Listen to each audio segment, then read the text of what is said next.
I'm Kathy Reichs, and we're at the Laboratoire de Sciences Judiciaires de Médecine Légale in Montreal. This is the main medical legal lab for the province of Quebec. This is the anthropology lab. This is where I work, and this is, of course, where Tempe works. I think I've never been satisfied with doing just one thing. Initially, I was a university professor and a forensic scientist. Well, and a mother, we could throw that in as well. So I was always moving between those two worlds, the world of the crime lab and the world of the university. Then I started writing fiction, and we have to throw in the literary world as well. And now we've thrown in the world of television producing, which is again quite a contrast from any of the other three. So I really like the feedback between all of those milieux in which I work, all of those different situations. And I think being a scientist helps me being a writer. Being a writer helps me being a scientist, and all of that helps me in advising on the TV show.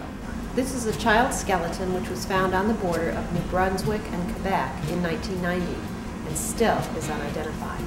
This was the basis for my most recent novel, Bones to Ashes. Bones to Ashes takes place partly in Montreal and partly in New Brunswick, way up on the Acadian Peninsula. Story begins in Tempe's childhood, which is a bit of a departure for me. You learn a bit about why she moved from the Midwest to the Carolinas, how she ended up in Montreal. And as she's working on a case in Montreal, a little child skeleton is found, and that brings back many memories from her childhood and leads into the main storyline. One of the things people are interested in is, does it get easier or does it get harder as you're writing a continuing series? Or how does your process of writing differ from the first book to the 11th book, which is what I'm working on right now?